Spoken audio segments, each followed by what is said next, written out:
Yeah, thank you. Okay. Thank you for the. Oh yeah, sorry. Let me just introduce today's speaker. Today's speaker is Levent Alpöge, and he completed his undergraduate in Harvard University, summa cum laude, in 2014, and his master's degree in Cambridge University in 2015. He was awarded Frank and Benny Morgan Prize in the year 2015 for outstanding research in mathematics by an undergraduate student. He completed his PhD in Princeton University 2020 under the supervision of Manjul Bhargava. Let's welcome our speaker for today's talk. Thank you for the invitation, Teşekkür ederim. And I'm always happy to speak. Actually, this is joint with Turkey and Tehran, but I'm always happy to speak in Turkey. Unfortunately, due to COVID, it couldn't happen this year or last year. But hopefully, we will all meet together soon. But yeah, thank you for the invitation. So thank you so much. So today I'm going to be talking about Faltings' theorem. I'm going to be talking about finiteness theorems about rational points on curves. So if you don't, I'm going to try to make things as kind of down to earth as possible. And if you don't, deeply know what a Hilbert modular variety is, it doesn't matter. You're going to see kind of why I talk about Hilbert modular varieties. The whole point is to talk about effective bounds. And I'm going to explain to you exactly what that means if that's not familiar. I like starting this talk with, sorry, somehow there's a little bit of echo. I should turn that down probably. But I like to start this talk with this quote from the Byzantine scholar Hortas Menos. And I actually realized I should have looked up where he lived, but let's say he lived in Istanbul. It's probably wrong, but let's act like it. It's more appropriate that way. He was going through Diophantus' Arithmetica, the famous problem book, the famous very old problem book, and he got to the problem before the one that inspired Fermat's last theorem, and he had enough. It was too much for him, and he decided instead of doing the problem, he's going to write some angry things about Diophantus, about the author. So anyway, it just is as a reminder that solving these equations is pretty hard in general. At least for Hortas Menos, it was hard, but I'll tell you that it's still kind of hard for us. All right, so the theorem we're going to be talking about is Faltings' theorem, stated very formally like this. So if K is a number field, finite extension of Q, and C is a smooth projective hyperbolic curve over K. Hyperbolic for me, hopefully my handwriting isn't so bad today, but hyperbolic for me means the genus is strictly bigger than the one, the genus with the curve. So C is a smooth projective curve of genus strictly bigger than one, then it has finitely many rational points over that number field. Okay, so for example, I'm going to put this, I'm just going to write this up here because I have space. For example, y squared equals x to the sixth plus x squared plus 1. That's a randomly chosen example. So this is an equation in two variables, x and y. Is one equation, so it gives you a curve. This is an affine model of a hyperelliptic curve. I'm not going to talk about points at infinity, but this curve has genus 2. So the genus is strictly bigger than 1, so it's hyperbolic. And when you deal with the points at infinity, I'm telling you, I'm writing down for you a smooth curve. So it's a smooth projective hyperbolic curve. Projective also forces you to deal with the points at infinity, but I'm not going to talk about them. So Faltings' theorem says that this only has finitely many rational solutions. Solutions over Q. There are only finitely many x's in Q, such that when you produce x to the 6 plus x squared plus 1, you get a rational square. Okay. I randomly chose this, even though it's a beautiful looking equation. It wasn't that randomly chosen. This is an equation that occurs in book 6. Book 6 of the Arithmetica, of Diophantus' Arithmetica. He says the problem exactly is, I mean, he didn't have our beautiful compact notation y squared equals x to the 6 plus x squared plus 1. So he had to talk about it in terms of you take a square, let's say of side length x, then you consider a square of side length, the area of that square that's, has area now x to the 4th. And then you take a square of side length, the area of that, or something like that. So anyway, he you add up the areas of those. Yes, can you get the area of a rational square? But I should say solve it non-trivially.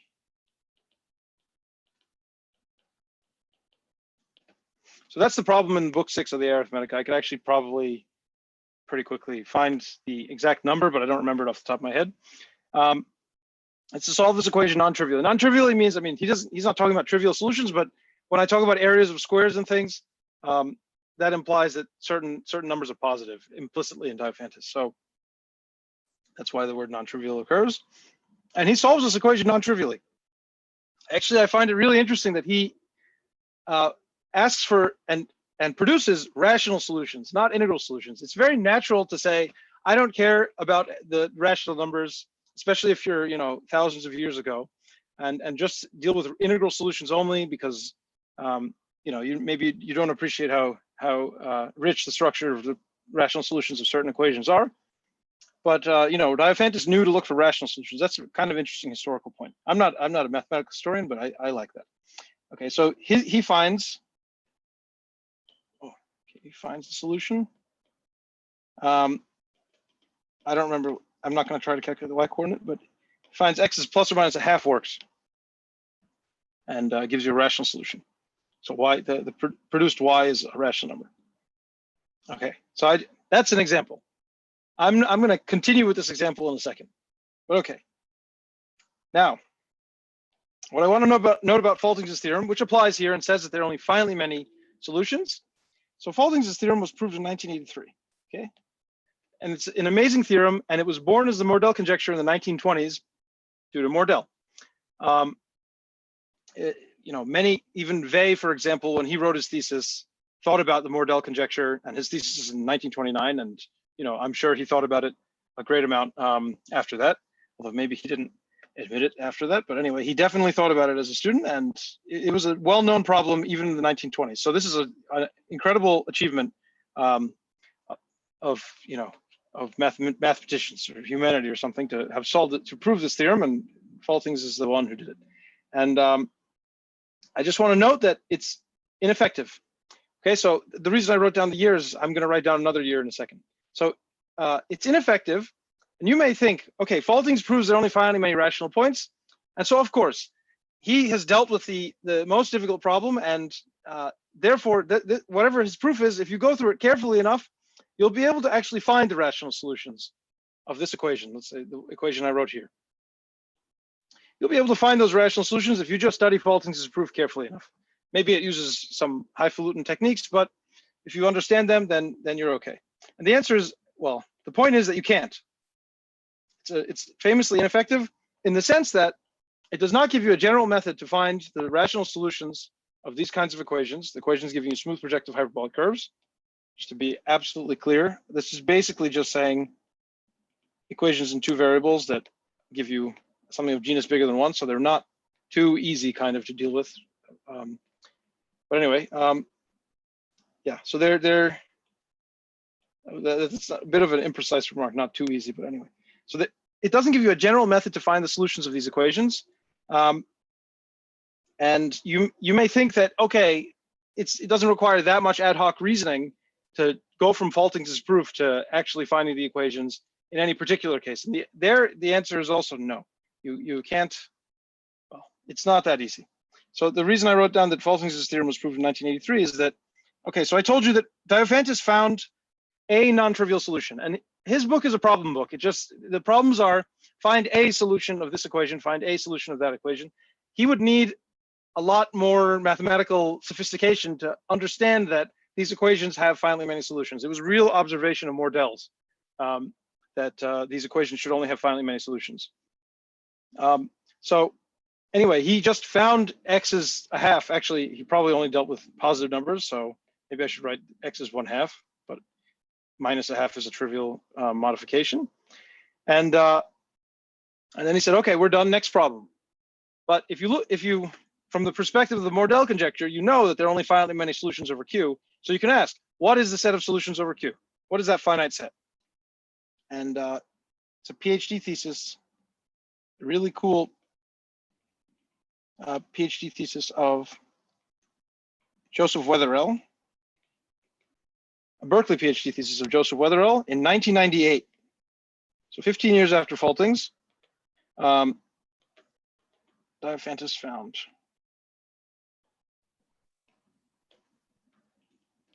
The only non-trivial solution.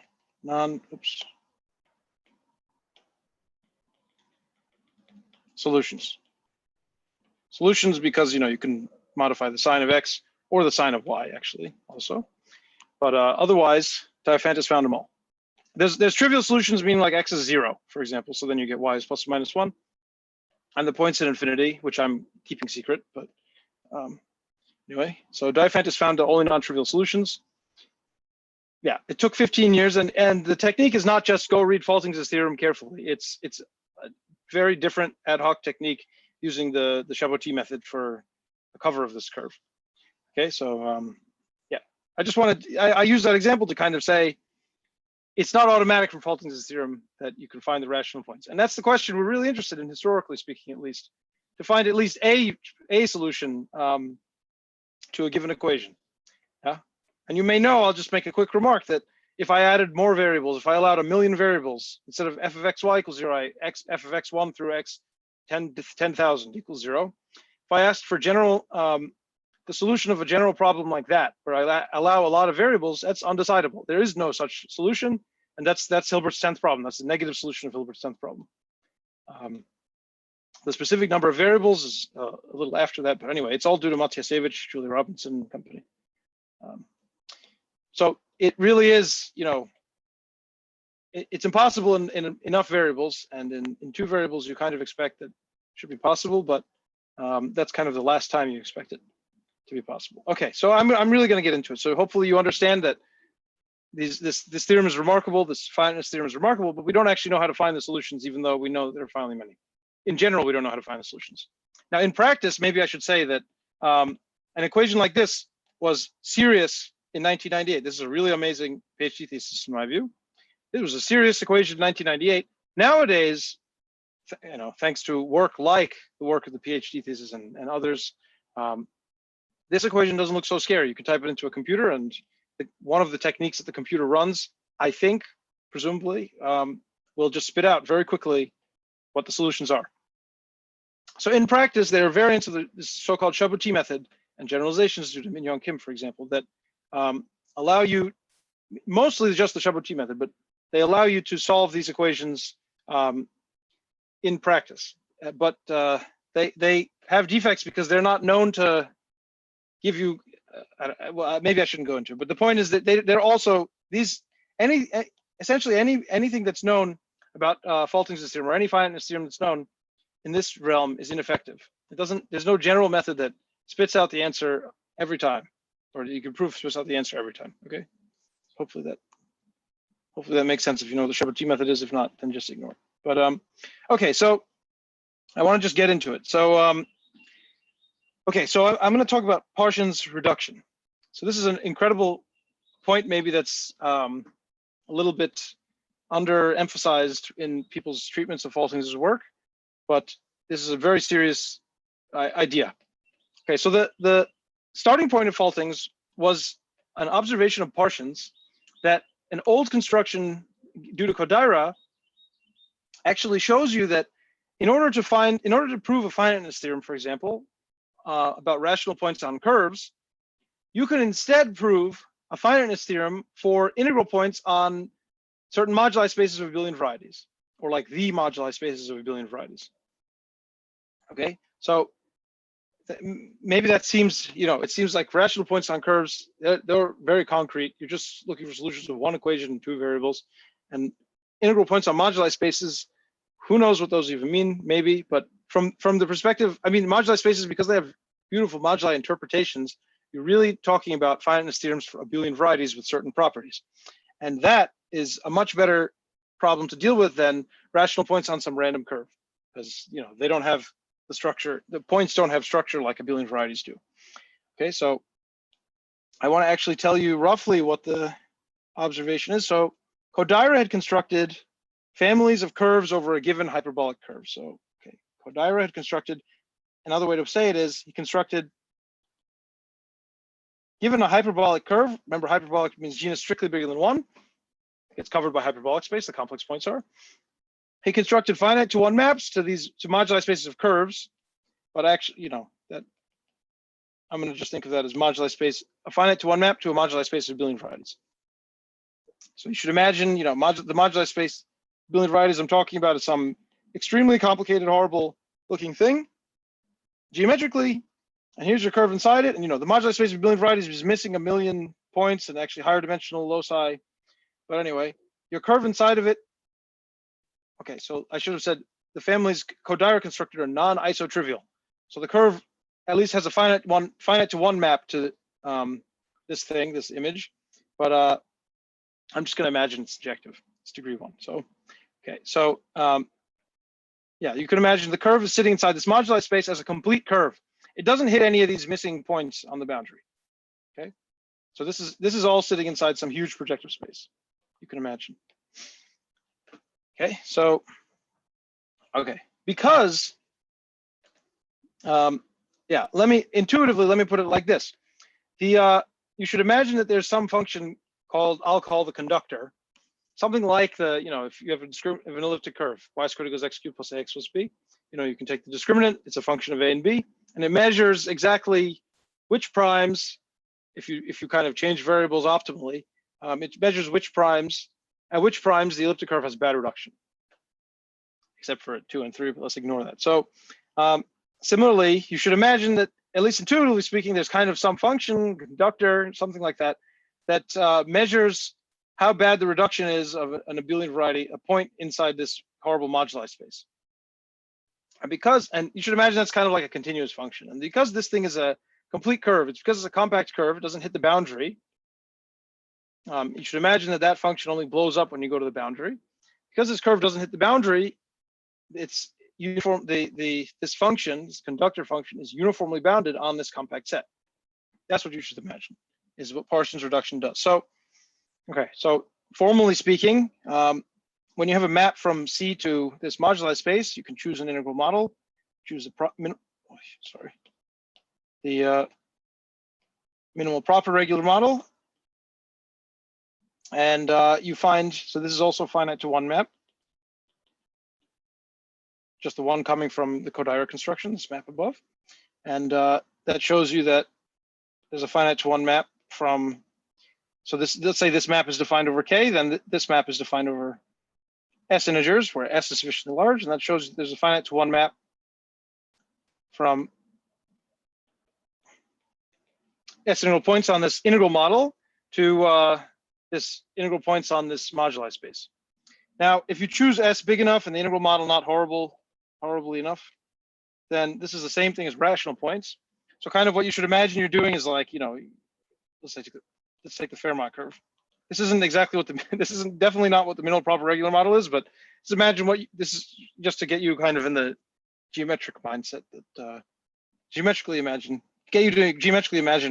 what's going on. So, for example, the M Fermat curve is a great example of a hyperbolic curve when n is bigger than 3, and it's given by this equation. But you can imagine you changed variables. So you're looking for rational points on this thing, but you can imagine you change variables. You say, oh, now I'm going to look for integral points on this thing. So now there are 3 variables and still only 1 equation, but you're looking for integral points. So this is kind of a surface, whereas you've gone from a curve to a surface, so you've made your life worse, but you're only looking for integral points.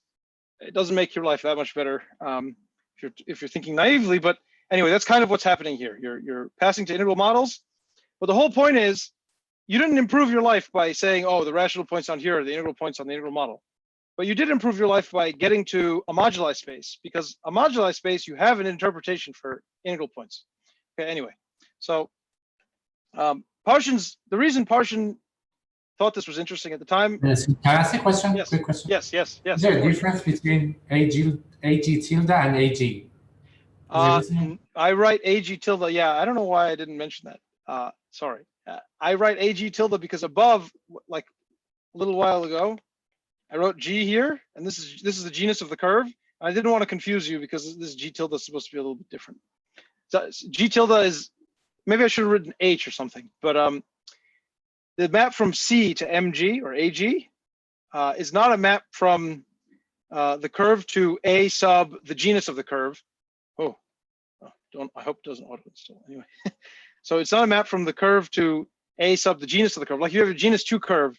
The Kodaira map gives you a map from the curve to A sub, let's say 1,000, which is different from A sub 2.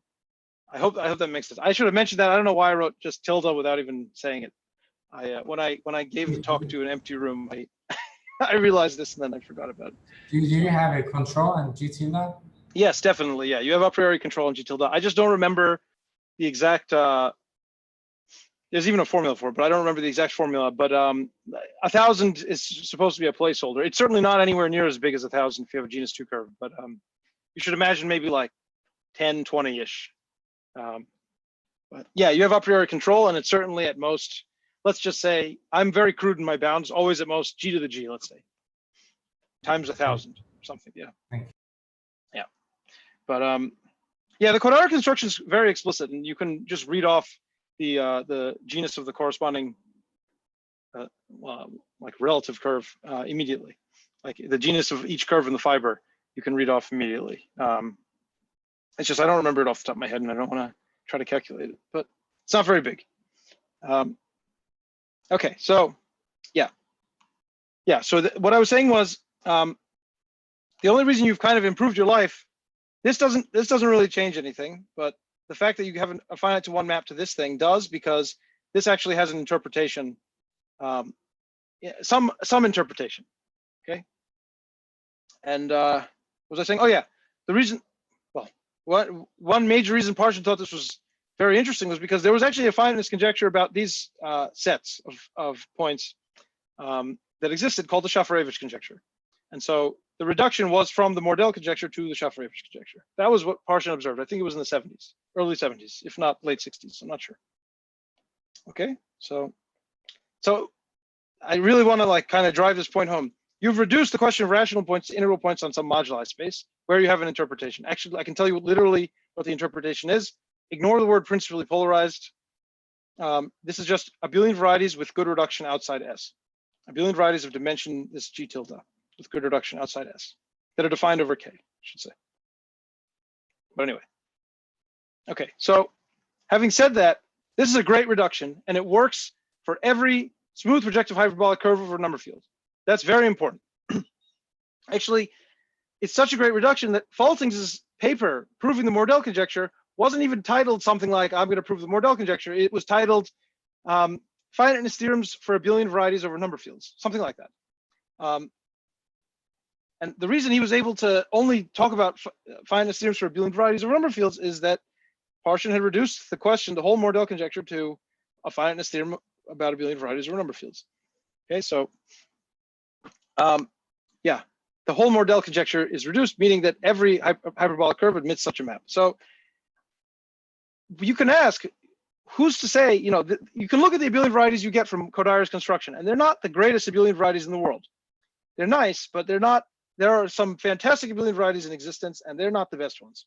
So you can ask, maybe for some curves, there are much better maps in existence than Kodaira's that reduce kind of the problem of rational points on those curves to maybe an easier looking problem than this proving the finiteness of this set of all abelian varieties with good reduction outside S, etc. Okay, so for example, if you know what a Shimura curve is, Shimura curves have very good families of abelian varieties over them. You know, why not use those instead of using Kodaira's construction? Okay, I actually, having said this thing about Shimura curves, I want to convince you that there are better families in the world than Kodaira's, at least for some curves. So for example, suppose you only care about hyperelliptic curves. You know, arguably, at least a few years ago, I would have said, I only care about hyperelliptic curves. And for hyperelliptic curves, there's a theorem of Bogomolov and Schinkel. I'm circling the diagram that's their theorem. So this is due to Bogomolov and Schinkel.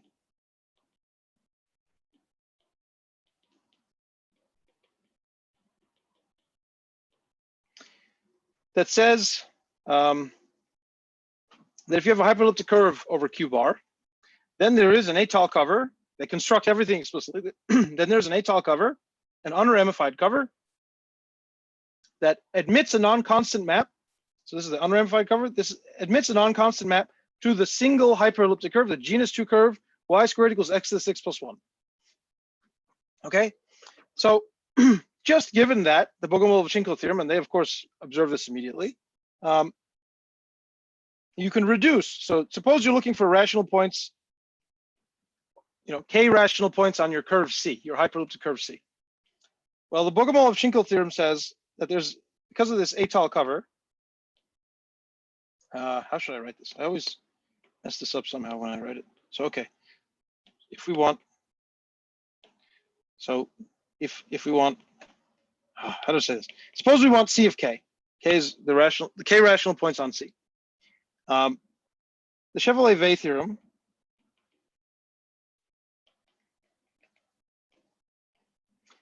says that there exists an explicit L over K, an explicit finite extension L over K, and this is where you use the word étale. The Chevalier-Vey theorem says there's an explicit L over K such that all the K rational points, so such that all K points of C lift to L points of C tilde. So yeah, in other words, I mean, the Chevalier-Vey theorem is something about the discriminants of these extensions where you can, you take a K point of C, it lifts to finitely many, some degree number of points on C tilde, and it's asking about the fields of definition of those. Well, all those fields of definition are degree at most, whatever the degree of the map is, over K. And because the map is étale, those field extensions have uniformly bounded discriminant, so they lie in a finite set. Anyway, so the Chevalier-Vey theorem says that there's an explicit finite extension such that to talk about K points on C, it suffices to deal with L points on C tilde. And now, of course, L points on C tilde, I can't even write a tilde, sorry. They map finite to 1 to L points on C6. Okay, so hence, I don't know, hence it suffices to deal with rational points on C6 only, yeah? To deal with rational points on hyperelliptic curves, all hyperelliptic curves, because of this reduction. Yes. Yeah. Is Bogomolov-Schinkel construction effective? Yeah, it's completely explicit. It's completely explicit. Like you have a hyperelliptic curve. You could look at their paper. You have a hyperelliptic curve. You say, okay, let's take some subset of size. I don't remember the number, but some subset of some. Oh, okay. So you have a hyperelliptic curve. Hyperelliptic curve is y squared equals f of x. Over an explicit extension, f factors completely. So you know the roots of f. You take some subset of those roots, and then you just produce this extension, this étale cover in terms of that choice of roots. But anyway, it's completely explicit. It's just I kind of maybe remember it, but I don't want to actually say it because it takes a little too long, and I may not get everything right. But yeah. Anyway, yeah. So it is effective, explicit, everything. But anyway, so it suffices to deal with rational points on C6 according to this theorem. I mean, because of this theorem, and C6 is a Shimura curve. It is a Shimura curve. I mean, so maybe it's not so surprising that it's associated to some kind of triangle group because it's kind of like a generalized Fermat equation over Q bar at least, where the fact that I wrote plus doesn't really matter because we're minus and minus sign here, stuff like that. So it's like a generalized Fermat equation. Maybe the 266 is reasonable there because when you clear denominators, you get a z to the 6th. And that triangle group happens to be arithmetic. And because it's arithmetic, this curve turns out to be a Shimura curve. It's associated, when I say Shimura curve, it's a Shimura curve associated to the quaternion algebra over Q that's ramified exactly at 2 and 3, not at infinity, not anywhere else. Okay, so anyway, by saying that it's a Shimura curve, all I'm saying is this curve C6, at least over Q bar, admits a family of abelian surfaces with quaternionic multiplication, with endomorphism, actually endomorphism algebra containing this quaternion algebra. Okay, so anyway, those are considered kind of fantastic abelian varieties. Those are often called fake elliptic curves, and as you may know, elliptic curves are kind of like the best abelian varieties you can get yourself to deal with. You can't ever find a a non-isotrivial family of elliptic curves over a complete curve like this, this C6 or C or something like that. But it's the next best thing. All their Galois representations are valued inside GL2 of QL, at least when L is bigger than 3 in this case, stuff like that. So yeah, they're fake elliptic curves because they really do look like elliptic curves, and they're only two-dimensional abelian varieties. Everything's pretty good about them. But anyway, so that should hopefully convince you that at least for hyperelliptic curves, there are much better families in existence. At least if you allow yourself to pass to étale covers, which is allowed in the Mordell problem, as I explained, due to Chev-Levet, then there are much better families that you can use in Parsons reduction. Of course, Falting's argument is powerful enough to deal to prove the finiteness theorem for any abelian variety, the set of all abelian varieties of given dimension and bounded conductor. But if you want to effectivize things, this kind of improves your situation. This finding a better family improves your situation. Okay, so the key point of this talk is going to be to introduce modularity into Falting's technique. And it's, maybe you see, if you're kind of familiar with these things, that why I talked about fake elliptic curves or improving your abelian varieties. Modularity is something that's really understood for GL2 and over a specific number of fields, over CM fields, let's say, or over totally real number of fields. But it's really important that I say GL2, meaning that modularity is understood for Galois representations valued inside GL2 of QL or ZL, or finite extensions of QL. But anyway, GL2 is the most important thing. For a general abelian variety of dimension G, the Galois representation associated to it will be valued inside GSP2G. And that's maybe G is 1,000, like in the Kodaira Partian family. And that is a scary group. And theorems about modularity of such Galois representations aren't known. And anyway, that's serious stuff. Seriously unknown stuff. But if you find an abelian variety which has sufficiently many endomorphisms so that you can find a Galois representation corresponding to it valued in GL2, then you're in much better shape. And that's why I'm really talking about reducing in some way to curves who have families of abelian varieties over them that have lots of endomorphisms. All right, so okay, this is the next line basically says, modularity is best understood for GL2. And that's where the word Hilbert modular variety comes in. Oh, I see that there's a small cutoff at the bottom, which I haven't been taking into account, sorry. Anyway, so modularity is best understood for GL2. And Hilbert modular varieties are exactly those moduli spaces of abelian varieties whose Galois representations are valued inside GL2. Okay, I'm going to explain to you how you use modularity, but okay. So that's why I'm talking about Hilbert modular varieties. And maybe I'll even, I'll even just give you a little bit of a quick introduction to what a Hilbert modular variety is. Actually, I'll do that in a second. Okay, now I really emphasized that Parsons construction was really fantastic because it worked for every hyperbolic curve over a number field.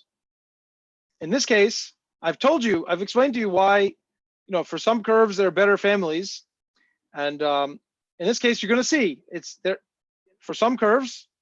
I'm going to give you for some curves over totally real fields, in fact, odd degree totally real fields like Q, for example. I'm going to give you an effective method to find the rational points on those curves. However, a priori, it's definitely not all curves, I think, but a priori it's unclear for which curves this will work. That's why the title has the phrase some curves in it.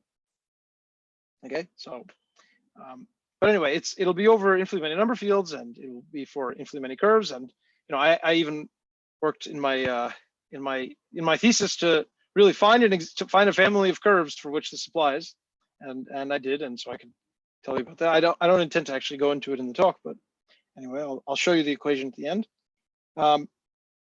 But it's unclear for which curves one can do this. So again, repeating, Parsons construction reduced the problem of rational points on every hyperbolic curve to a problem about finiteness theorems of abelian varieties. In this case, because we're taking some locus inside the moduli space of all principally polarized abelian varieties, namely the Hilbert modular varieties, it's not clear if, which curves actually land inside those Hilbert modular varieties. Maybe not with Kodaira's construction, but rather with some other construction. It's not clear which curves live inside those Hilbert modular varieties, whereas what Kodaira is telling you, or Parshan is telling you, is that every curve lives inside, or at least maps finite to one of these moduli spaces of abelian varieties. Okay. Now here's the theorem.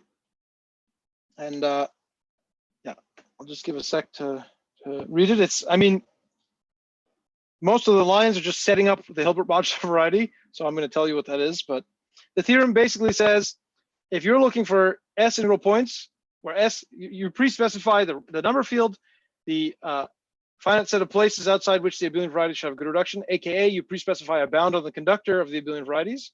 So you specify the number field, a bound on the conductor, and the dimension of the abelian varieties of GL2 type. Then you can find them effectively. Okay, it's a theorem about integral points on Hilbert modular varieties.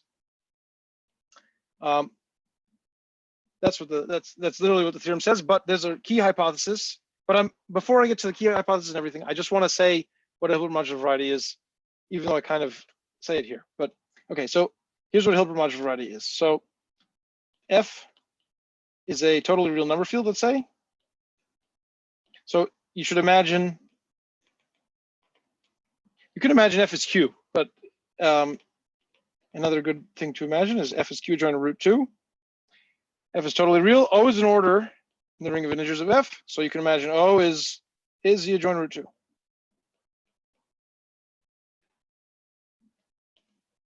2.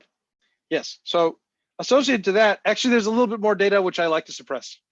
I like to suppress every occurrence of the word polarization, and in this case I'm going to suppress level structure and such, but anyway, I like to suppress polarization in particular. But so let's act like that data doesn't exist. Associated to this data, just the choice of an order in a totally real number field, there's a Hilbert modular variety. So get H sub O. Okay, so I'm going to tell you what this variety is. Actually, it's not even a variety if I don't say the word level structure, but it's a stack, and I'm terrified of stacks. That's why I don't just say integral points on this Hilbert modular variety. I actually tell you exactly what the points that I'm talking about are, because I don't want to talk about category of this and maps, etc. I just say abelian varieties of this dimension with good reduction, da da da. But I'm really talking about integral points on a Hilbert modular variety. So you get HO. Let's act like it's a variety. If I don't add level structure, it's not, but let's act like it's a variety. Okay, so these Hilbert modular varieties, here's some properties of them. They live inside giant dimensional projective spaces. I'm not even going to try to specify n. It's explicit, but there's something called the Satake or Bailey-Burrell compactification, and that puts your Hilbert modular variety, it compactifies it inside some giant dimensional projective space. Now, here's another property. The dimension of the Hilbert modular variety is the degree of F over Q. So in this case, where you imagine that F is Q adjoint root 2, and you're talking about Z adjoint root 2, you get a Hilbert modular surface.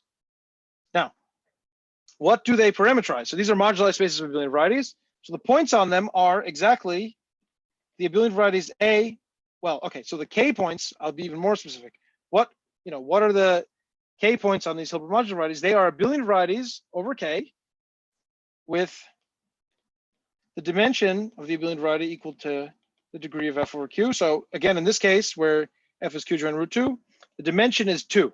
So they're abelian surfaces, which have the property that this order embeds inside the endomorphism ring of those abelian surfaces, in this case, or abelian varieties in general. Okay, there's more about polarizations, but I always suppress that because it's not really relevant here. So they're abelians, in this case, where we imagine F is Q joined root 2, they're abelian surfaces with a root 2 multiplication.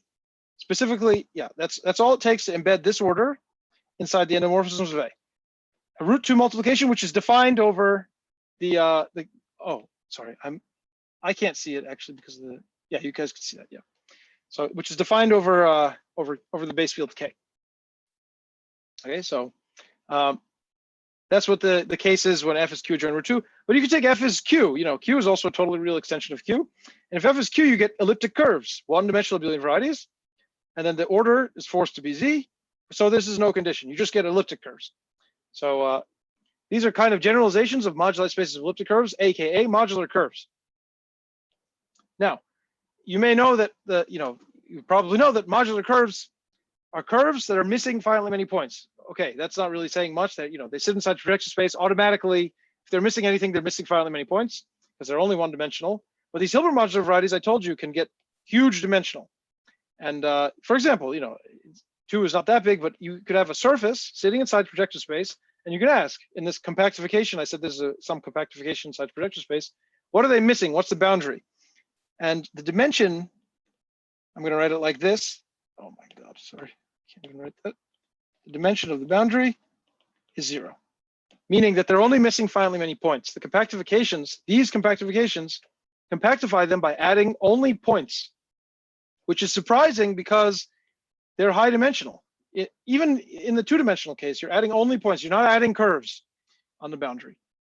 Okay, so you can kind of imagine, I didn't leave myself enough room, but you can kind of imagine what I'm talking about is, okay, this is my, I guess, standard thing for bad modular space, but now it's really only missing points, I mean. So this is sitting inside some huge dimensional projective space. So this is my Hilbert modular variety. And I'm going to be talking about curves, complete curves inside this variety. So curves that never intersect the boundary, that don't intersect any of those finally many points. Okay. Or at least, okay, this theorem is not about curves, or it doesn't say the word curve or anything, but this is the reason I care about it, is because there are complete curves inside these Hilbert modular varieties. And so there are curves for which there's some kind of partial reduction from rational points on that curve to integral points on this Hilbert modular variety, which is dealt with here. Okay. And I do want to say that there are curves in these Hilbert modular varieties because the boundary is so small dimensional. Imagine you have a surface inside projective space that's missing 1 point, right? If you take a random hyperplane, that random hyperplane will not hit that point. There's like a 0% probability that that hyperplane hits the point. So if choosing a random hyperplane, it doesn't hit the point, and if you intersect it with that surface, now you get something projective because it's not missing anything, because the hyperplane didn't hit the point. So the intersection is the same as the intersection if you added on the point. And so now you get a projective object. So in the case of the Hilbert modular variety, that's exactly what you can do to construct tons of curves. You can take a Hilbert modular variety, it's missing maybe 1,000 points. Random hyperplane will miss all 1,000 points. And so the intersection will be a complete curve inside the Hilbert modular variety. And similarly, you didn't have to intersect with a hyperplane. You could intersect it with a quadric or, degree of million subvariety, hypersurface. Okay, so that hopefully convinces you that there are tons of curves inside these Hilbert modular varieties. I just can't name them. Well, what I really can't name is I can't name a criterion for admitting a map to a Hilbert modular variety. But anyway, now having said that, back to the theorem. So the theorem maybe makes more sense. I'm interested in rational points on curves, and it turns out you can effectively find integral points on these Hilbert modular varieties.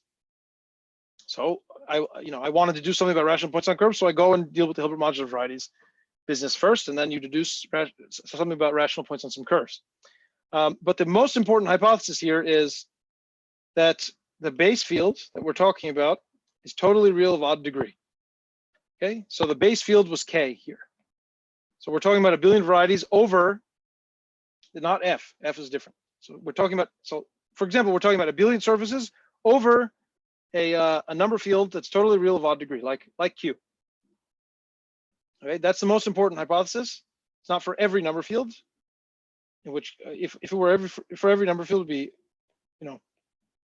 really great, but it's still for infinitely many.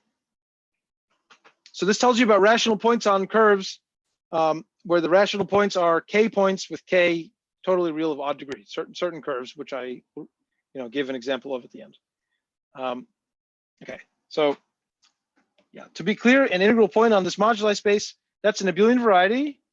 So let's say S integral point, this is an abelian variety over K with this dimension, these endomorphisms, with the property that it has good reduction outside S, if it's an S integral point. In other words, its conductor is bounded in terms of S.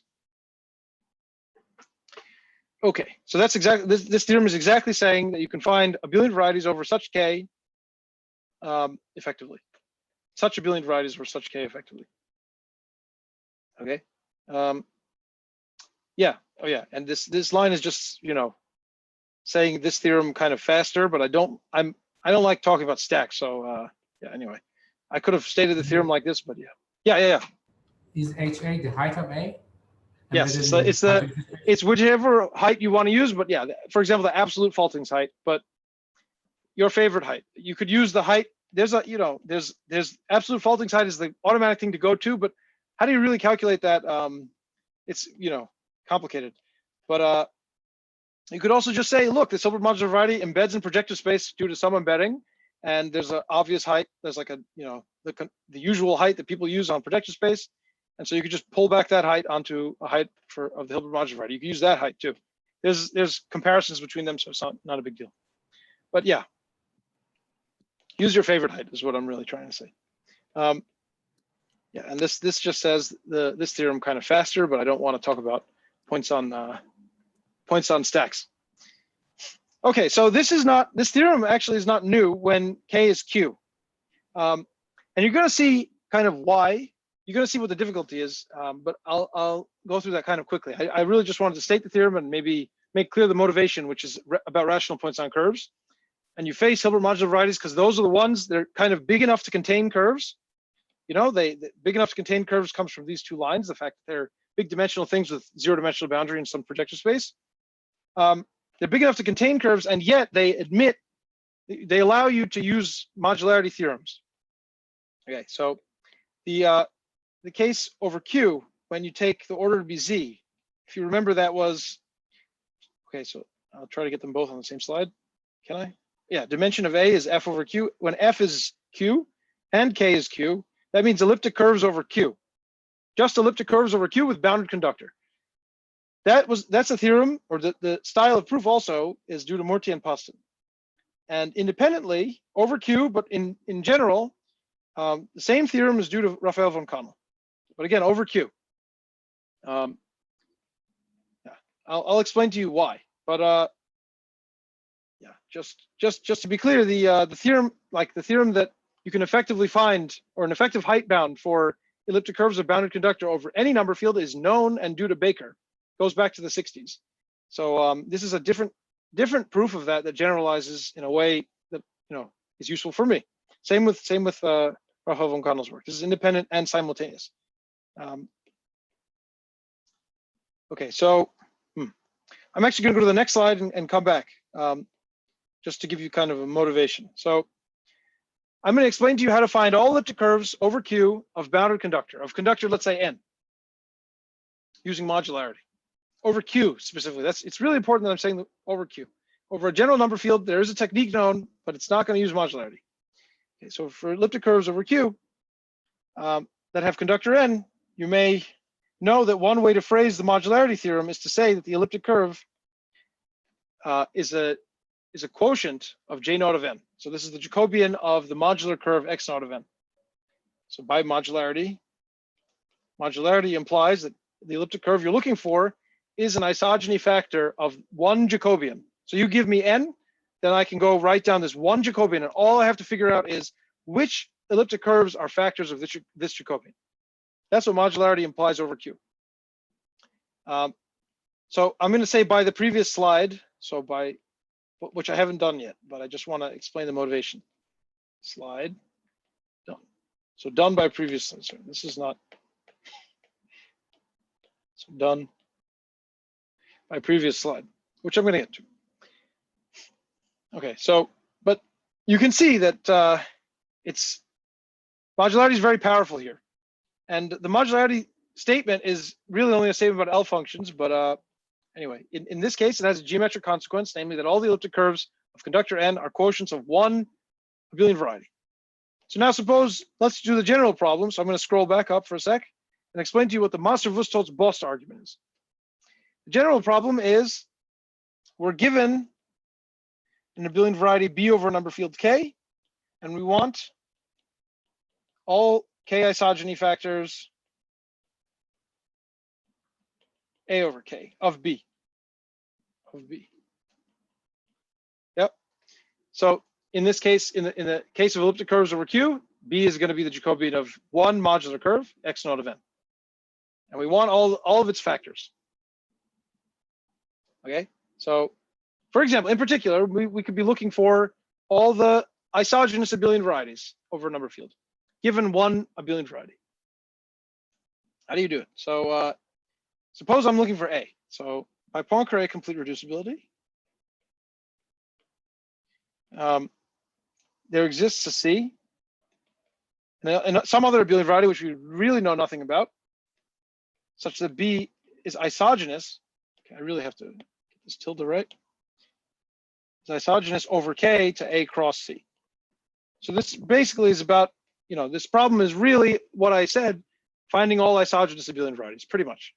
Okay, so by Maser-Wustholz, and actually also Reynaud, who was first and was building off of Faltings' work. It's just that I call it Maser-Wustholz because that's how I learned it.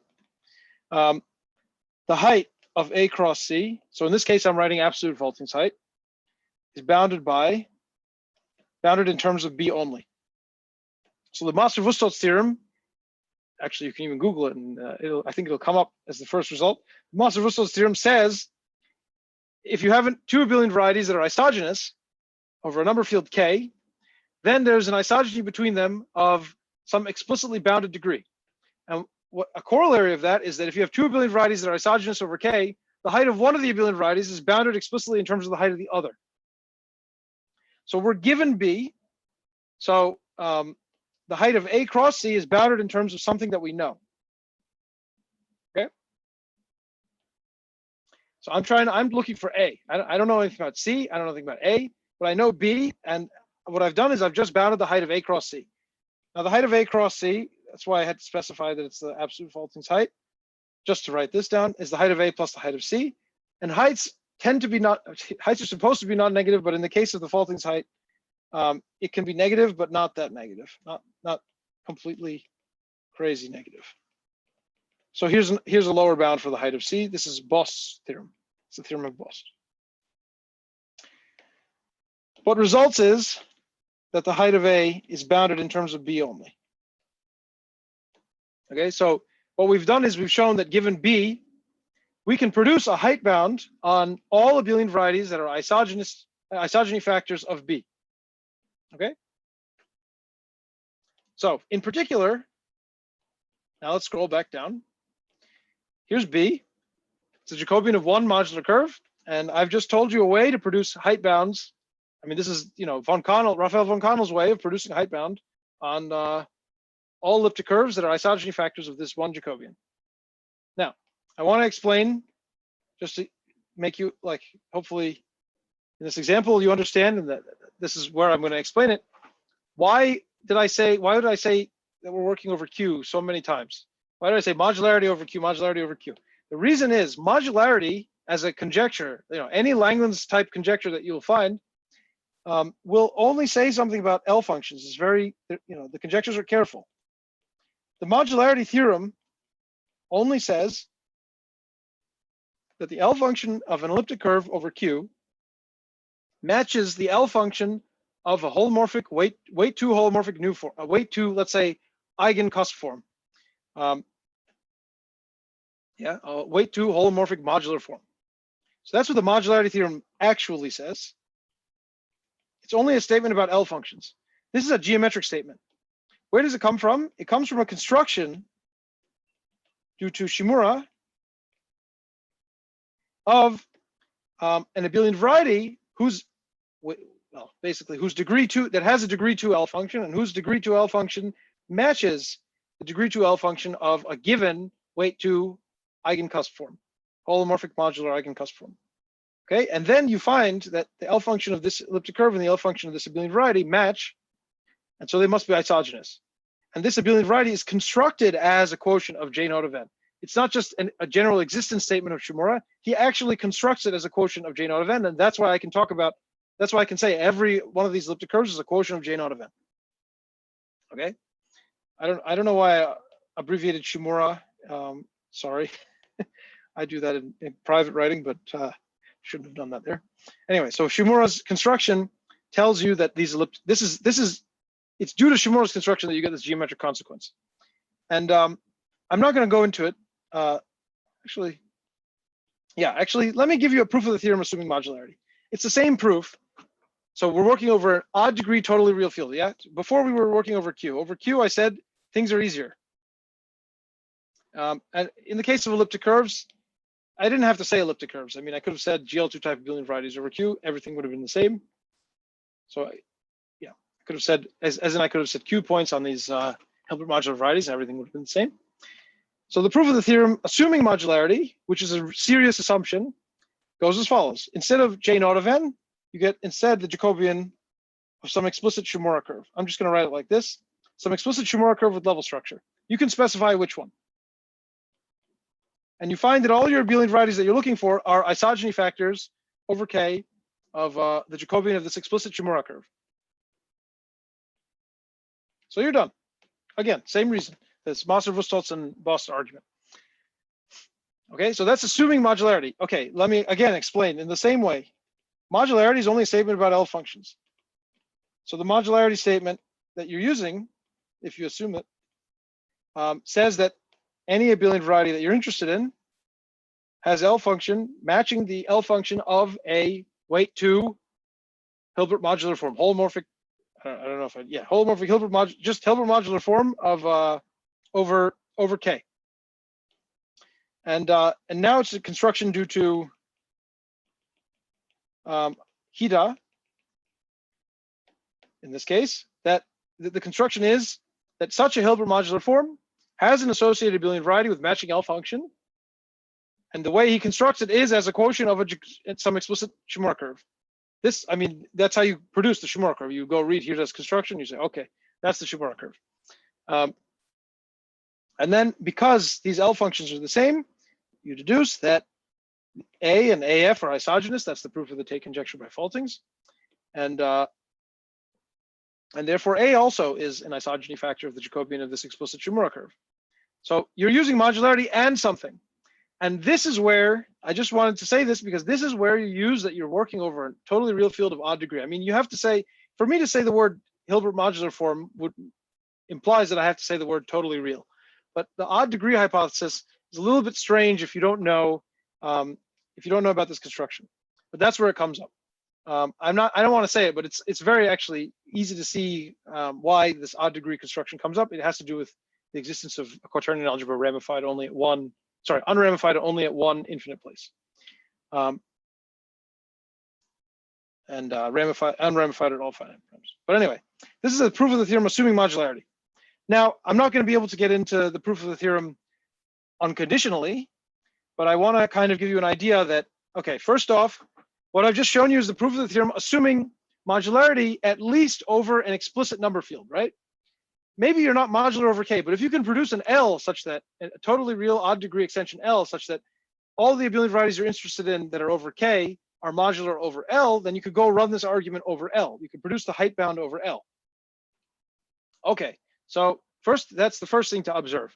Actually, you don't even need one extension L. You need that there needs to exist just an explicit finite set of extensions such that any abelian variety you're interested in is modular over one of those extensions. Okay, so that's the main, that's the main thing that you aim for, and then you can use a potential modularity theorem. I mean, that's the main reason I said, well, you don't have to be modular over K specifically. You could be modular over some other L. You need to use a potential modularity theorem that's explicit enough that to tell you that at least you're given an abelian variety with certain properties, which you're looking for to remember, it's modular over one of these extensions. And then, I'm not gonna go into the exact details because I'm out of time. But that's roughly what you do is you just go into the proof of Taylor's potential modularity theorem, and you find that you can produce an explicit finite set of extensions such that any of these abelian varieties that you're interested in are modular over one of them. I wanted to say, I just wanted to show you, it's the end of the talk, and this is the last slide I wanted to get to, but I realized, let's just skip this argument. I wanted to just write down an example of equations to which this applies. I gave you a family here, but it's really all derived from this one equation, this one curve of genus, I think 4. X to the 6 plus 4y cubed equals 1. That's an example of a curve for which you can find all the odd degree totally real points effectively. And actually, there's a whole family of them. And that's where I want to stop. Thank you so much.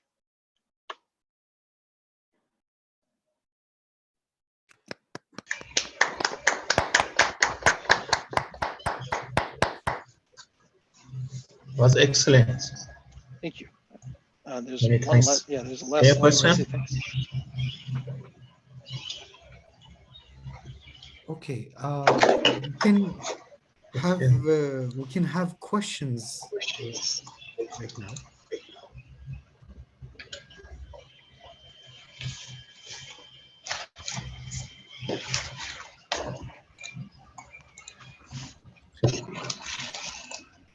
I have a layman's question. Yes, that's the best kind of question. So Right. please, So could you go back to your theorem, the statement of the theorem? yeah. Somewhere over here. Yeah. Right. So A is a point on this HO, right? So Yeah. the degree is bounded, so there are only finite many such A's. They're only, yeah, exactly. So Right. it's implied by Falting's theorem that there are only finally many such A's, and you want to find them. Right. But I mean, just by using like trivial stuff, degree is bounded, height is bounded, so there are only finite many. Oh, sorry. Yeah. Once you have a height bound, then in particular, yeah, there are only finally many, and you can find them now. Yeah. Yeah. So my question is, there must be some arithmetic data here, and O is the arithmetic data here, right? Well, there's a lot of arithmetic data. There's K, the number field over which is defined. O is the ring of endomorphisms. Yeah, but what I mean is K points of HO is not finite. Yes, right? yes. Yeah, that's why I always have to write S. So S is a finite set of places, and I'm always saying bounded conductor. So the bounded conductor is what yeah. Right. So okay. So S is also. Yeah. S is also important. Okay. So I'm taking this is maybe I should have actually highlighted this somehow. I wrote a lot up here, and I actually meant to write some of it down here to separate it. But here we go. You know what? I'm gonna highlight this. So this is exactly the set that you're dealing with. So you impose also. It's just like in Falting's theorem. In Falting's theorem, you're looking for abelian varieties of given dimension with good reduction outside S. You don't have this extra condition, and he proves there are only finitely many. Okay. Now, yeah, if you want to, what I'm trying to say is add this extra condition, and then you can actually show that there are finitely many effectively. But of course, this extra condition is kind of restrictive, and it tells you that you're working with points on a Hilbert modular variety rather than the whole modular space of abelian varieties. But yeah, most certainly you need this bounded conductor, and everything. Actually, you can even see it. I'm going to scroll back. Don't worry, I'm going to scroll back. But you can even see it from what I told you here. The Jacobian of the Shimura curve depends on S. Like for example, the level of this Hilbert modular form depends on S. Like here. I'm looking for elliptic curves with conductor n. The level is n appears here, and also it's the level of this holomorphic modular form. Right. So, yep. Right. Now I'm going to scroll back because I promised I'd scroll back. So. And okay, this is effective, but how big is this number? I mean, I don't know. Is it computable? Because it's compute. That's the whole point. Effective exactly means for me computable. So I give an algorithm. You go through the steps of the algorithm, and you'll produce this. Not only will you produce this number, you'll produce all the abelian varieties. And with proof what that I mean is, with the current computers, like Master has like 10 to the 10 at some point. So let me put it this way. When I'm writing a constant, like I did in actually this is the perfect way to put it. You're going to see basically the short answer is no, not with current computers, and I don't know if it's for an inherent reason, but I never fought for decent constants. And okay, so I'm going to show you. When I write, anytime I write a small constant, I replace it by 10 to the 10.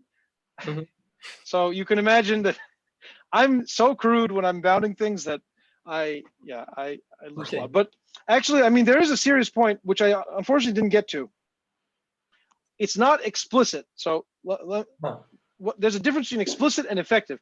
There's an algorithm, and if you go through the steps of the algorithm, it will work kind of, how to say this? There's a finite time algorithm that will terminate with the right answer every time. That's what effective means. Explicit would mean something like it's, like in Baker's theorem, he just writes down, here's an upper bound for the height. It's e to the 10 to the, a million times something. Some huge number, but he just writes it down. Now, at least if I go through the existing proof of the potential modularity theorem, I can't do that because, so I'm going to just scroll down and explain. I don't know how to explain this without actually saying this, but the reason is, if you go into Taylor's proof of the potential modularity theorem, I under-scrolled, I think, yeah. The potential modularity theorem says something like, go produce a point on this auxiliary variety, and in terms of that point, here's the extension over which your abelian variety is modular. Now, he says, okay, go produce a point, and there exists one point, at least one point on that variety because of a general theorem of Maury-Bay, a general kind of local global principle type theorem of Maury-Bay. He says there exists a totally real point on this variety because of a local global principle. Now, the existing proof of that local global principle, how to say this, is not explicit. It doesn't say, here's a point of height bounded by 10 to the 10 to the 10. It just says there exists a point because it's unfortunately it's kind of complicated, but yeah, let me put it like this. Can I put it like that? No, I don't know how to. Yeah. Anyway, the point is, it's a pure existence statement.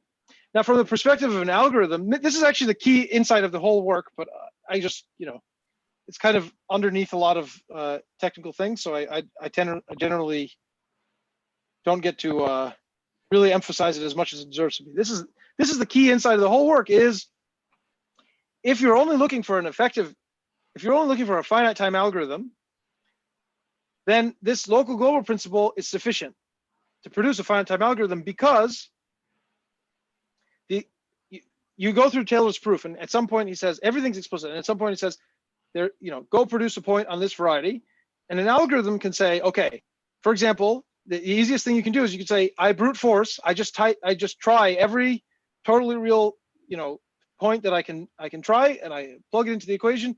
At some point I get 0 because of the local global principle, and then at that point you take the point that you got and you run Taylor's construction. Okay, so I hope that made sense.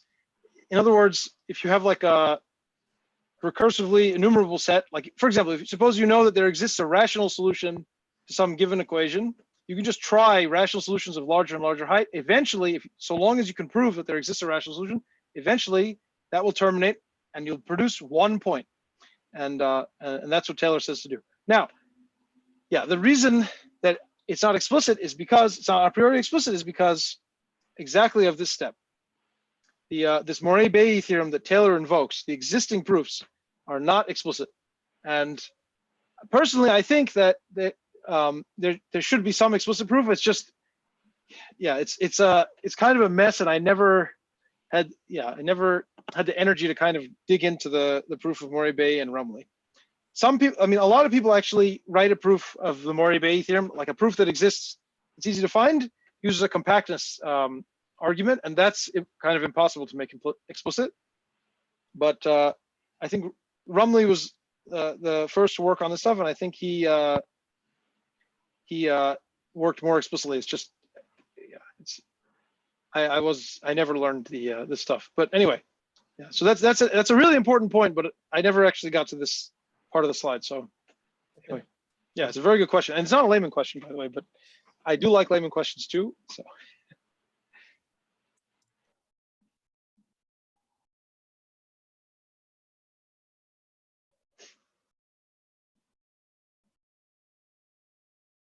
Scroll back to the theorem.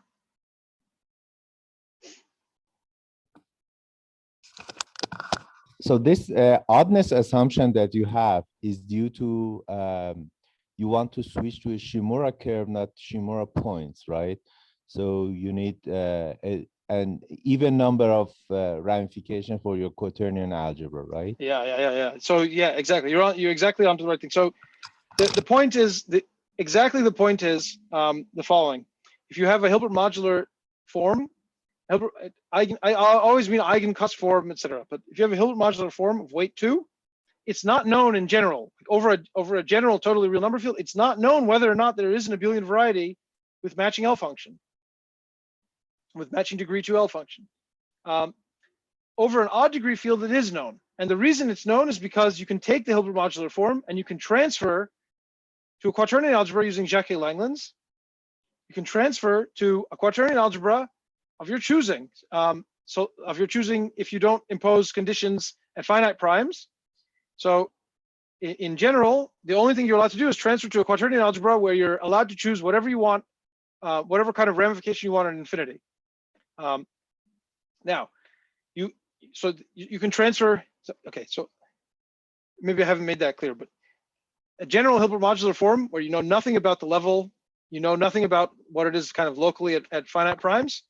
You can transfer to quaternion algebra, unramified at all finite primes, and you're allowed to have some ramification in infinity. So you can choose to have ramification at all but one place at infinity, exactly when the degree of the number field it's over is odd. Now, if the degree of the number field were even, you could choose to have ramification at all but 2 of the places, but then the corresponding Shimura variety would be a surface, and the corresponding Gauss representation would occur inside H2. Here, some variant of that corresponding Gauss representation would occur inside H2. The whole point is that you want to get to a Shimura curve so that the corresponding Gauss representation actually occurs inside H1, like the literal Gauss representation, not some variant of it, occurs inside H1, and so you see that that you can construct a quotient of the Jacobian of that Shimura curve with matching Gauss representation. That's kind of the point. I don't think I made it that clearly, but the point is you have to have odd degree because you want to get to a one-dimensional Shimura variety, and to get to a one-dimensional Shimura variety, you need ramification at all infinite places but 1. To have some quaternion algebra that's ramified at all infinite places but 1, where you're not allowed to ramify at any finite places because you don't have any hypothesis on the Hilbert modular form locally at finite primes. To have such a thing, you need a number field that's of odd degree. So yeah, and it really is open. It's still open. I think there's essentially, except for computational evidence, there's essentially no abelian varieties. There's no construction of abelian varieties associated to Hilbert modular forms besides he does, and besides a variant of he does where you say, oh, I assume some local condition at a finite prime so that I can kind of get around this thing where I'm only allowed to ramify at infinite primes, where the quaternion algebra is only allowed to ramify at infinite primes. Yeah, I hope that made sense. I realize it was a kind of a roundabout way of saying it, but yeah.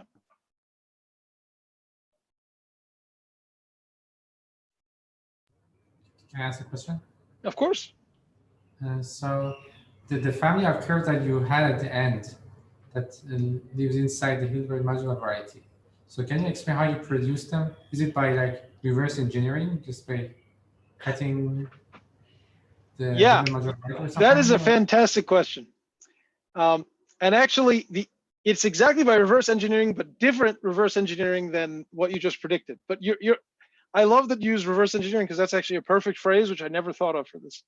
I'm going to explain in a second why. So you would think, because exactly of what I said before, Hilbert modular varieties contain tons of curves, and I even told you how to produce them, right? So you would think I could just go and say, and that's what I thought when this is my PhD thesis, and I thought I'm just going to go Google, equations for Hilbert modular varieties, which I did, and I'm going to go cut one of those equations with a bunch of hyperplanes and then say, here's some family of curves. Here's a curve, for example, for which this applies. And then I did the Googling and looked around, looked in some books. Nobody had given kind of a sufficient amount of information for me to do that. People give, so first off, I said I was afraid of stacks, but I kind of know enough about these things to know that they're hyperbolic. They have no chance of being rational if you actually work kind of with the moduli problems themselves rather than their coarse moduli spaces. But the small Hilbert modular surfaces, when people talk about Hilbert modular surfaces, they implicitly switch to coarse moduli spaces in some writings. So people will have given equations for them, but those are birational models of the coarse moduli spaces. And they say, for example, this coarse moduli space is rational, which I know can't happen for the fine moduli space. So that was already bad. But also, anyway, I couldn't find any equations inside, even if you had a little bit of level structure. I couldn't find, it was like you had to add enough level structure to become a variety rather than a stack. And then when you look inside, look for that, it was like kind of too much level structure for the literature. And if people did deal with it, they didn't give equations inside projection space. I just couldn't kind of make things overlap enough to actually produce one Hilbert modular variety where I could use this cutting procedure. So I had to reverse engineer something else. What did I reverse engineer? Now I have to kind of remember everything. But basically, I found a paper by, okay, I really like this paper. So I'm going to write the author's names. Daines, Fuselier. Oh my God, I have to really have good handwriting. Fuselier, Long, Swisher, and 2. And I think it's called something like generalized Legendre curves, something like that. Generalized Legendre curves and hypergeometric families, something like that.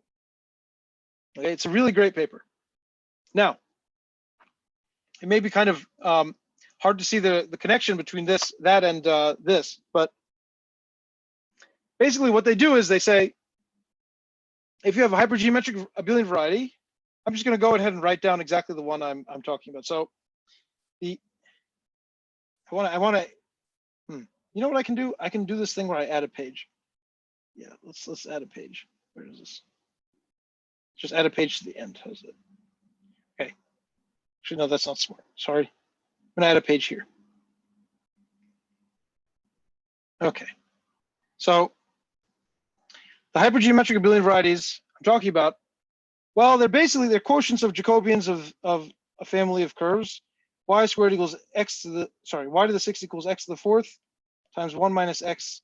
You can see the word hypergeometric comes up because kind of this is the sort of thing you would integrate if you were writing down what a hypergeometric function is. So it's like there's multiple occurrences of x. So I'm going to write, I don't know, alpha to the 6th times x, where your equation now is alpha to the 6th plus 4 beta cubed equals 1. So this gives you a family of singular curves, and you can take their desingularizations. You get a family of non-singular curves, and they're Jacobians. They're genus 3 curves. So their Jacobians are 3-dimensional abelian varieties. They actually have you could produce easily. This is called the hypergeometric family, a family of abelian surfaces. And basically, what what they do in this paper is they take those abelian surfaces and compute the Frobenius traces of the corresponding Galois representations. And what did I realize? I realized that I just happened upon that paper, and I reverse engineered this equation from insisting that those Frobenius traces somehow had to match. There had to be some identity of hypergeometric functions. And anyway, the long story short is this equation just comes out of some identity of finite field hypergeometric functions. And then yeah, I'm thinking about whether or not I should explain the entire thing. So I mean, I just want to know how you check that the curve really lives on the Hilbert modular variety. Yeah. So actually, okay, I'll tell you what I did. Okay, so these hypergeometric abelian varieties. So again, yeah. Okay, so you have these singular curves. This family of curves over this one. Let's say your coordinates are alpha and beta. You can write down this curve, which depends on alpha. This has an obvious elliptic curve quotient, or its desingularization has an obvious elliptic curve quotient.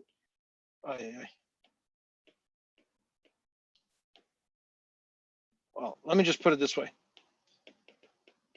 Yeah, let me just put it this way. So if you replace this 6th power by a cube, then you can kind of cancel off 3 of those. You can replace this by x. You can kind of cancel this off. You can imagine, and so you get kind of y cubed equals, roughly you get y cubed equals x times 1 minus alpha to the 6th x. So that's an equation of an elliptic curve. You have a cubic is a quadratic. A cubic in terms of y is a quadratic in x, but you can switch x and y. So that gives you an equation of an elliptic curve. So there's an obvious map from this curve to an elliptic curve. So the Jacobian of the desingularization of this curve, or I should say desingularization everywhere, but the Jacobian of the desingularization factors up to isogeny as an elliptic curve across a surface. And you can write down those surfaces just explicitly. And okay, so you get a family of abelian surfaces. Now that family of abelian surfaces has an obvious endomorphism by zeta 3, just by multiplying y by a 6th root of unity or a 3rd root of unity. So that family of abelian surfaces is of GL2 type. However, okay, so that's pretty good, but not good enough for me actually. Why? Because before I would emphasize it a little bit. I kind of circled it a little bit and said it. I'm scrolling back up to try to find one line. So I went like this. I circled this and I said, endomorphisms defined over K. And that is so important that the endomorphisms are defined over K because the Galois representation doesn't kind of get cut down to GL2. The Galois representation over K doesn't get cut down to GL2 over K. Galois representation over K doesn't get cut down to GL2 unless the endomorphisms are defined over K. Now, I'm going to scroll back down and show you why that matters. So I said totally real field of odd degree, but this endomorphism where you multiply by a third root of unity is not defined over a totally real field of odd degree. It's defined over an imaginary quadratic field, Q adjoins zeta 3. So that's not good enough. I mean, it is GL2 type, but it's not good enough. You're not gonna, there's no Hita construction when you work over a CM field. There is a potential modularity theorem, but I'm pointing to something. There's no this. This exists, the potential version of this exists over a CM field, but there's no this. And so anyway, that matters in the argument. I really use that. So, okay. So it's pretty good that you have these endomorphisms, but it's not good enough. However, that at least gives you two-dimensional Galois representations. Yeah, because it's an abelian surface. So this, let me just call this AP. AP, the dimension of AP is 2. So you get the kind of standard Galois representation, which is valued in GSP 4 of QL, and let me call this rho. And so rho splits as, I don't know what to call it, rho prime maybe? Rho prime, direct sum, rho double prime, where the dimension of rho prime and rho double prime is 2. These are the two-dimensional Galois representations associated. Yeah, so they're anyway. I don't want to go into too much detail, but these are the two-dimensional Galois representations that come out of having these extra endomorphisms. Now, so Daines, Fuselier, Long, Swisher, and 2. I mean, these hypergeometric abelian varieties are standard. This observation about this endomorphism is standard, that their GL2 type is standard.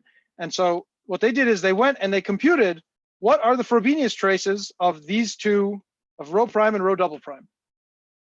And maybe no surprise, they are they're finite field, they're values of finite field hypergeometric functions.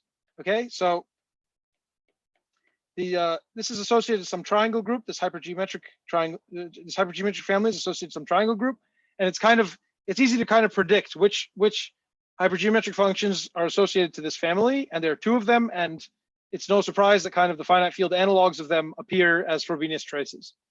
And then I think they even note that, so what they do is they deal with the family, maybe not with alpha to the 6th. This is exactly what they deal with. This slide is what they deal with, where maybe I write Z, okay? Maybe I'll write T, actually. That's maybe a better thing. So they say, okay, given T, what is the Frobenius trace in terms of T? It's some value of a finite field hypergeometric function on T. And then they point out, well, these 2 hypergeometric functions, there's some classical identity. They agree, maybe like I'll call it F1 of T is equal to F2 of T times, so these are F1 and F2 are hypergeometric functions, times something like, let me write eta. Eta of T times eta of 1 minus T over 4 squared, okay? Something like this, where eta, so this is mod P, and what do I mean by mod P? It's over the finite field FP or FQ, where eta is order 6 character. Okay, and so the reverse engineering happened here. I said, okay, for these 2 Galois representations, oh my God, sorry, I don't know why that just erased. So the reverse engineering happened here. These 2 Galois representations, you can read off if you have extra endomorphisms. So what do I need? Just so you understand. This endomorphism is not good enough. For this curve to for the technique to apply to the curve, I need even more endomorphisms than just this zeta 3. I need quaternionic multiplication of these abelian varieties. These abelian surfaces have to be fake elliptic curves. So I need to see that there's an extra endomorphism somewhere. And I need actually that endomorphism to be defined over a totally real field, an odd-degree totally real field, but that actually will follow. I just need to have an extra endomorphism is the main issue, okay? So how do you see whether or not you have extra endomorphisms? There's the Tate conjecture proved by Faltings, tells you that you can read off the size of the endomorphism algebra from the Galois representations. Okay, so you go and you look at the Galois representation. The fact that the Galois representation splits as two-dimensional Galois representations, that's exactly coming from, and actually this is the Galois representation over K adjoint zeta 3, but ignore that. So the fact that the Galois representation splits as two-dimensional Galois representations is you kind of already know that once you know that you have an endomorphism by zeta 3, at least over this extension. However, if you wanted more endomorphisms, if you insist that you need more endomorphisms, then you need these two Galois representations to be isomorphic in order to have more endomorphisms. In order to actually have a quaternion algebra, a whole quaternion algebra sitting inside there, these Galois representations, it's like if these Galois representations are isomorphic. Well, for the Galois representations to be isomorphic is exactly to say that the Frobenius traces are the same. For the Frobenius traces to be the same, this number has to be 1. For this number to be 1, you need eta of t times eta of 1 minus t over 4 squared to be 1. So an easy way to do that is to make t a 6th power and 1 minus t over 4 a cube. And that's exactly where this comes from. So yeah, it's just reverse. It's reverse engineering. You can see it's completely reverse engineering, but of a different kind. Yeah, it was real work to actually find a way to find an explicit equation. You know, it took a long time, but thankfully I came across this paper and many times. And at some point I was like, wait a minute, you know, what if these guys did this thing? And I looked inside. I was like, oh my god, I can totally produce an equation out of this calculation. So I really like this paper, and I really like it because I'm really thankful they did the work. Excellent. Yeah, thank you very much. Yeah, very good question. Very good guess too about how it worked. But yeah.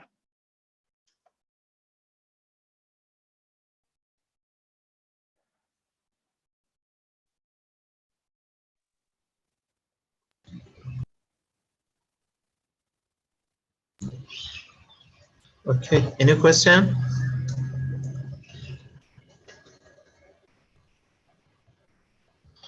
Okay, it seems there are no questions. Many thanks, Professor Alpöge, for your excellent talk, and many thanks all. I think I should stop the recording. I finished the